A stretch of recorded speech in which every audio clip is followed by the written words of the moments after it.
নমস্কাৰ মই ৰিতুঞ্জয়ৰাগ পুনৰবাৰ স্বাগতম এটা নতুন ভিডিঅ'লৈ বন্ধুসকল আপোনালোকে হয়তো গম পাইছে যে মেডিকেল ডিপাৰ্টমেণ্টত যিসমূহ পদ মুকলি হৈছে সেই পদসমূহৰ বাবে এপ্লাই কৰিবৰ বাবে কি যোগ্যতাৰ প্ৰয়োজন হ'ব বা কি ডকুমেণ্টৰ প্ৰয়োজন হ'ব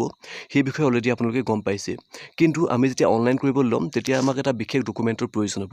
সেই বিশেষ ডকুমেণ্টটো কি এই বিষয়ে আজি ক'ম টেকনিক্যাল পদৰ বাবে 999টা পোষ্ট মুকলি হৈছে লগতে নন টেকনিক্যালৰ বাবে 294টা পোষ্ট লগতে আপোনালোকে গেট 4ৰ বাবে এপ্লাই কৰিব পাৰিব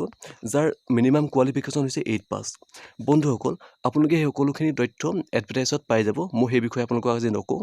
কিন্তু সেই বিশেষ ডকুমেণ্টটো কি সেই বিষয়ে আজি আপোনালোকক ক'ম বন্ধুসকল মই তললৈ স্ক্ৰল কৰি গৈ আছোঁ ইয়াত আপোনালোকে দেখিব পাব যে এমপ্লয়মেণ্ট এক্সচেঞ্জ ৰেজিষ্ট্ৰেশ্যন হয়তো বহুতে ইয়াৰ বাবে এপ্লাই কৰি কাৰ্ডটো উলিয়াই থৈছে বা বহুতৰ হেৰাই গৈছে আপোনালোকে চিন্তা কৰিব কোনো প্ৰয়োজন নাই যদি আপোনালোকৰ ওচৰত আধাৰটো আছে আপোনালোকে আকৌ এবাৰ এপ্লাই কৰি আপোনালোকৰ সেই কাৰ্ডটো উলিয়াব পাৰিব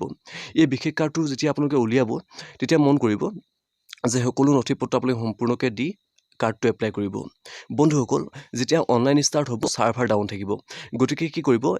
এতিয়াতো আপোনালোকৰ অনলাইন যেহেতু ষ্টাৰ্ট হোৱা নাই তাৰ বাবে আপোনালোকে এমাহৰ আগতেই বা এইকেইদিনৰ ভিতৰতে আপোনালোকে যিটো এমপ্লয়মেণ্ট এক্সচেঞ্জ কাৰ্ড সেইটো এপ্লাই কৰি দিয়ক নহ'লে আপোনালোকৰ বহুত প্ৰব্লেম হ'ব যেতিয়া আপোনালোকে অনলাইন কৰিব ল'ব তেতিয়া আপোনালোকৰ সাৰ্ভাৰ ডাউন থাকিব তেতিয়া আপোনালোকৰ বহুত সমস্যাত পৰিব পাৰে চ' বন্ধুসকল আজিলৈ ইমানেই আকৌ লগ পাম এটা নতুন ইনফৰ্মেটিভ ভিডিঅ'লৈ তেতিয়ালৈকে ধন্যবাদ